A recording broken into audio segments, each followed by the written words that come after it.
Orioles Executive Vice President and General Manager Mike Elias, Orioles first-round pick, the number 2 overall selection, Heston Kjerstad, and Orioles area scout Ken Guthrie. We will start with a brief statement from both Mike and Heston. Mike, if you want to lead us off. Thanks, Adam.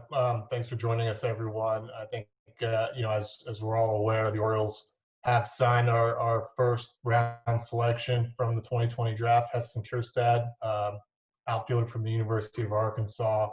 And, I'll get into his talent in a second, but we feel that he is the headliner of what's going to be a very impactful draft class overall, and very excited in particular about Heston's role in our organization's future, and what we feel is ultimately going to be his place in the middle of our lineup one day. He's a extremely decorated and productive college player that has performed very highly at the highest levels of amateur baseball, both in the Southeastern Conference and with the Team USA program. And what we saw that led us to select Heston with this pick was a rare combination of power and the ability to hit for average, and what we feel is a swing and an approach that will convert that production to the professional game and ultimately the major leagues. He's also a good athlete and a good defender in right field, throws well.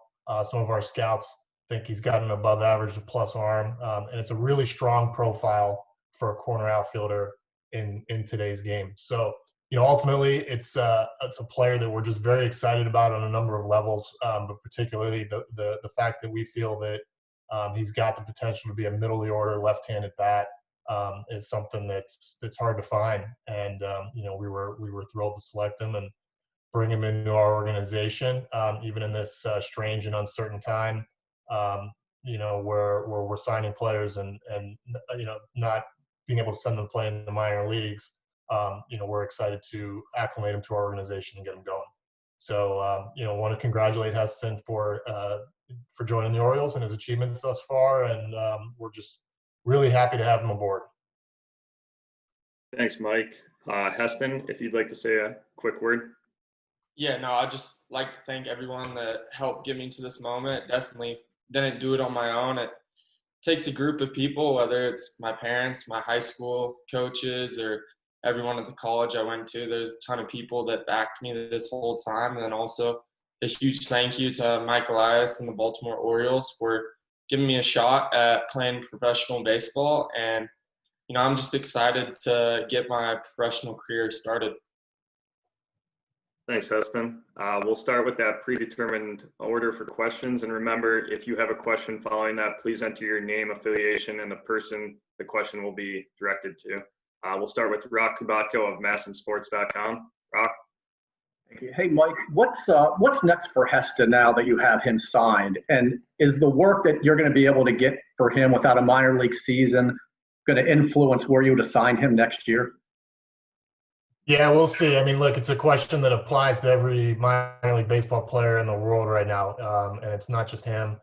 And we're already in the process of getting him engaged with our player development department and our strength and conditioning department, and our entire support system that we're extending across the organization right now for the players that are kind of on their own to train while they're at home. So we'll just see. We'll see how the year unfolds. We've barely, begun that process with him, and I think there's a lot to work through there. So, we're doing the best we can with these circumstances. Next up, John Mioli of the Baltimore Sun, followed by Dan Connolly. John. Thanks, Adam. Heston, this is kind of along the same lines for you. I mean, what have you been prepared for? What have you been told to expect for these next few months? And is there any impressions you've gotten of the player development plan just based on, the types of things they're emphasizing now? Like Mike said, we're super early in the process because we just finally got signed, and they're planning on getting in touch with me with the hitting coach and the swing coach and stuff like that. And then, they develop a plan for all of us minor leaguers as a group on what we'll do going forward and how we can start preparing for this off season and getting ready for the next minor league season too. Next up, Dan Connolly, The Athletic, followed by Joe Trezza. Dan? Thanks, Adam. This question's for Ken. Obviously, you've known this kid for a while. First of all, what made you want to push for him? What was it about Heston that you really liked? And secondly, Ken, getting the second pick overall as a scout is a once-in-a-lifetime kind of thing, being able to land that. What was the last few hours on draft day like for you, waiting to hear his name? It's pretty nerve-wracking, kind of like this interview. Obviously area scouts are not in the limelight, but first and foremost, this is not just my pick or my player. I mean, I'm elated to be associated with Heston, but this is from Mike, Sig, Brad, to our Midwest cross-checker and Jim Richardson, Hank Hendricks, our analytics department, and our entire amateur scouting staff. It's a group effort to get a player like this, and certainly we're all excited. As far as what attracted me to Heston initially was just his ability and his knack for squaring up the baseball routinely. He can do damage with pitchers' pitches.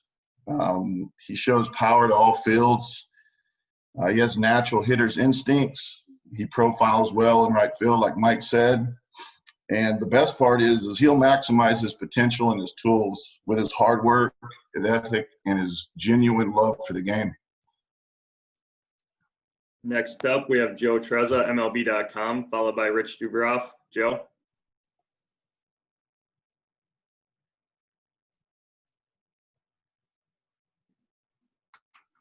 Sorry, I think I was just muted there. Heston, this is kind of a spin-off of that question. How has your relationship with Ken evolved over the years? And how have you changed as a player from the time when you first met to now? Definitely changed a lot since I first met him. I was probably around 10, 11 years old when I first met him. He was coaching my brother's summer ball team, so I was just a little kid back then. So definitely made a lot of improvements from all then. And then he started watching me in high school, senior year. And, he saw me then and there. And, I wasn't the player in high school that I am now. And then he watched me through college, and luckily he was in Fayetteville quite a bit. So we always kept in touch. Anytime he was at the field, we'd always have a conversation. He was always wanting to keep up with how my family was doing and everything. And, he's just always a great guy to me. And, it just shows a lot about the type of people the Orioles have in their organization. Next up, we have Rich Dubroff of BaltimoreBaseball.com, followed by Steve Molesky. Rich? Hey, Heston, was there any doubt from the time the Orioles drafted you that you would sign with the team? Did you think at all about going back to college? Oh, no way. That was, once you get drafted, that's a once in a lifetime opportunity, and to be the second overall pick, that's something you dream about your whole life. And it was my time to move on from college baseball and start my journey into professional baseball and see where it takes me. Next up, we have Steve Molesky of MASNsports.com, followed by Sean Stepner. Go ahead, Steve. This one's for Ken. Ken, since you scouted Heston a long time, even well before Arkansas, we've heard he got bigger, especially after he got to the university. What did you see over that process, and what did that mean to his game? Yeah, I mean, actually, in high school, he was much smaller. He was actually switch hitting in high school when I first saw him. And when I was in the clubhouse prior to his freshman spring season, I was sitting down with one of the coaches who's now the pitching coach in Minnesota, and Heston walked in, and he looked like a completely different person. And I knew right then and there that I probably underestimated what his power tool was going to be.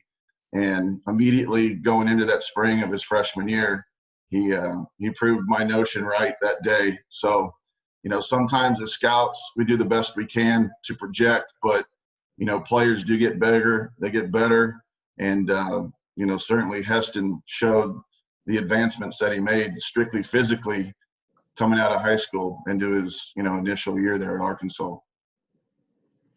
Next up, we have Sean Stepner of WMAR, followed by Tom Murphy. Sean, go ahead. Hey, this is for Heston. Congratulations. You've had some time to kind of get to know the Orioles organization here. What are your impressions of, the organization, the prospects that the O's have now that you're a part of those prospects, and what the future holds now that you're a part of it? Oh, definitely pumped to be a part of the Orioles organization, and starting with Mike Elias all the way down to everyone involving, even the players. I think it's a great organization. Honestly, it's a great fit for me with the people and everything. They take care of everyone well, and they definitely have a lot of talent coming up in their minor league system, and I think it's going to be a great place for me to be able to develop and reach my full potential. Next up, we have Tom Murphy of the Arkansas Dem-Gazette for Mike Elias, followed by Mark Viviano. Tom, go ahead. Hey, guys. Appreciate you setting up the call to begin with. Mike, what's the bullet point version of the build you guys have going on? And if you could speak to the fact you've added Rutschman and Heston Kjerstad, and then a brief comment about what Blaine Knight has done for you guys so far. Sure. We're trying to accumulate as much impact talent as we can. The high draft picks that we've had the past couple of years are a big part of that. And the draft picks the years prior are out pitching well in the minor leagues, or they were until the shutdown, I should say. But we're trying to bring in talent from all angles. We've activated our international market in a way that the organization has never done before. We've improved our player development capabilities, and we're doing our best to maximize the opportunities presented to us with each and every draft pick. So, we're really excited about what's shaping up. There's a lot of work left to do. We're in a tough division. The other teams are drafting and signing players as well. This is really competitive, but I really feel that things are right on track in terms of us accumulating a talent pipeline. And, coming from Arkansas, as Blaine Knight did as well, that these players get a tremendous coaching experience. It's a first-rate program. They're used to the rigors of a competitive environment, and the SEC, as I said at the top, I say this a lot, but it's the best conference in college baseball, and it's a very difficult conference to succeed in. And similar to how Heston's dominance in that conference, means a lot for his success going forward. I think what Blaine Knight did there as well helps prepare him for pro ball. So it's a big part of our evaluation with these guys is looking at where they came from. If I could squeeze one in for Heston, when did you drop the switch hitting, Heston? And also, is that the first time you've had on the Orioles uniform? How long you had it? Second time wearing it. First time was when I signed the other day. And then switch hitting, I did it all through high school, mainly just because it was something to do. And, I love just hitting and everything. And, I just started going from that side because I'm really supposed to be a natural right-handed hitter because I do everything else right-handed. So it was kind of pretty easy. But, my senior year of high school, I started realizing I was able to hit left-handed pitching real well. And my left-handed swing was more advanced and everything. So it was time to just focus on one side and just make one side as good as it could be. Thanks. Next up, we have Mark Viviano at WJZ. Question for Heston, followed by Bob Holt. Mark, go ahead. Hey, Heston. Apologize for the background noise here. You're a professional baseball player without a season to play. Mike Elias mentioned earlier this week how that's a setback for any young guy who's trying to get his feet wet in pro ball. How much of a setback is it for you not to have a season to play, and how do you plan to make up for it? It's definitely tough not being able to go out and play games because me personally, I think that's the best way to improve as a player is to be playing every day and facing high-level competition. And, it's definitely something you're going to have to work with. Every minor leaguer is struggling with the same thing. Nobody's going to face competition. So you're going to need to be a little bit creative in your training and also making sure maybe you're getting live at bats wherever you're at with a group of guys, or doing a lot of machine work to simulate real at bats and things like that, just to stay prepared. And, you always got to keep improving. Next question for Ken comes from Bob Holt of the Arkansas Democratic Gazette, followed by Joe Trezza. Go ahead, Bob. Hey, Ken, how you doing? Good. I guess, did you live in Amarillo, I'm assuming, when you coached Heston? Where do you live now, and at what age do you remember thinking, wow, this guy could maybe be a big league prospect? Yeah, actually, I live just north of the DFW Metroplex. So West Texas is not actually a very sought-out place to travel to. But when I was coaching his brother, I was coaching a team. This was prior to me scouting. I was coaching a team in the DFW Metroplex. It also included someone you all know, Dylan Bundy. But I honestly, the first time I really considered Heston, a major league prospect, was probably in Farmington, New Mexico, when I saw him at the Connie Mack World Series prior to his senior year. And that really put him on the map for me as a prospect to follow going into his senior year. So that was, initially when he was 11 and 12, my focus was on the field at the time. And I would see Heston running around in the stands and his folks trying to keep track of him. But I really started to zero in on him when he was a junior, right before his senior year, when I saw him at the Connie Mack World Series in Farmington. Next up, we have Joe Trezza, followed by Sean Stepner. Go ahead, Joe.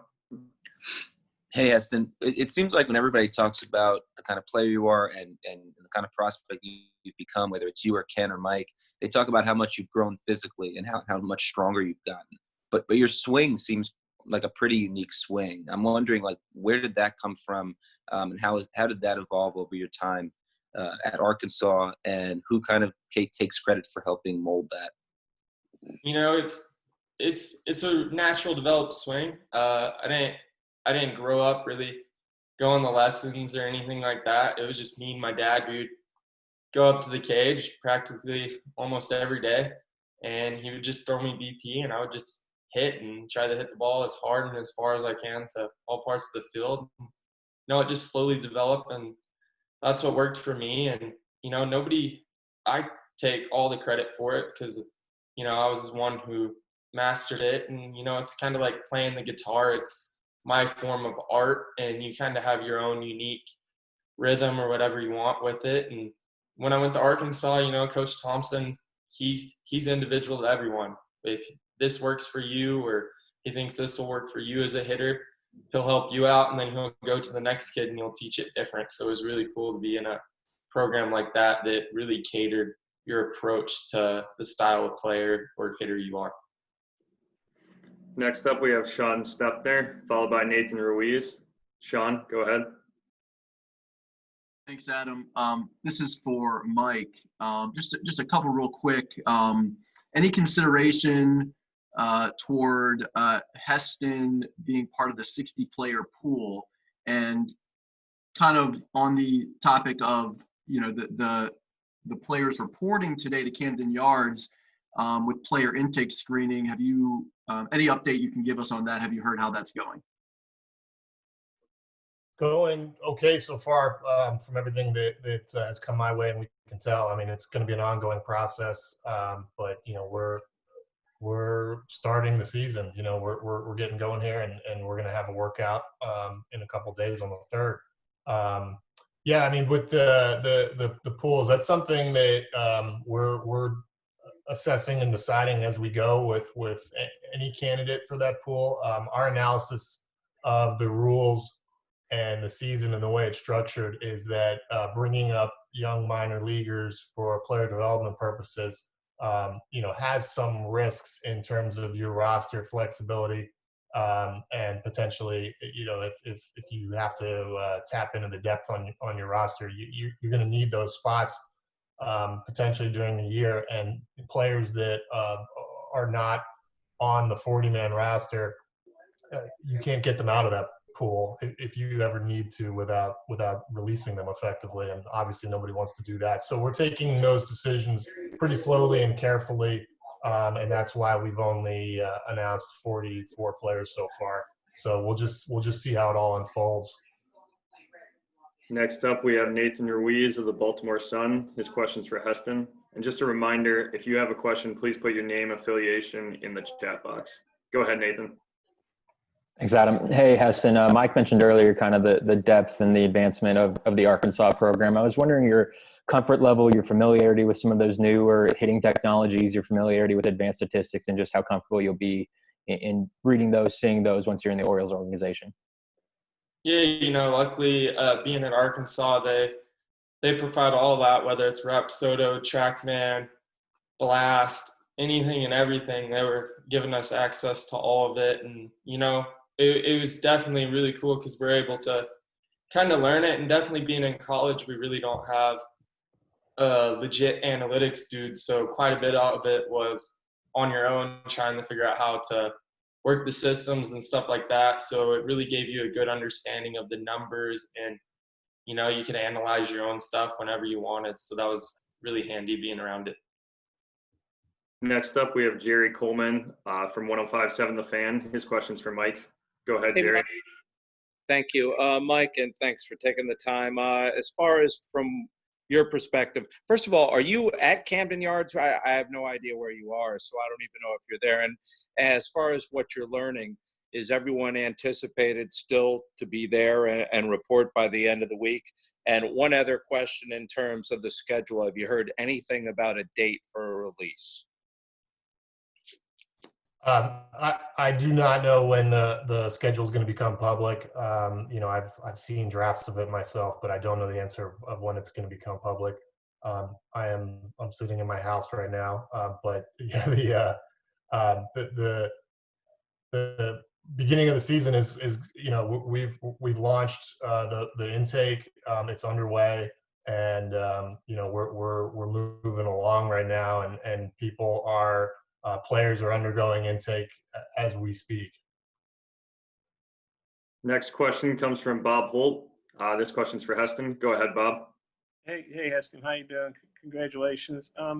Hey, I know a lot of the bonus money's deferred with the pandemic and everything, but I think you got $100,000, and I'm not sure what you get after taxes. But was there anything you want to buy initially, or get for your folks, or anything? Have you any thoughts about that? Not really. I'm trying to save as much as I can, because it's once in a lifetime. I'm gonna get paid the whatever it is, and you don't know when your next paycheck's gonna come. And probably definitely want to do something for my parents, but don't know what. And they also told me that they don't want a penny because I earned it, and they're good enough with everything they've done for me. That's my thing, which is really cool of them. But for sure, see what happens. But I'm pretty happy with what I have in life. I really don't need too much materialistic things or anything like that. Next question we have from Todd Karpovich of PressBox.com for Mike. Go ahead, Todd.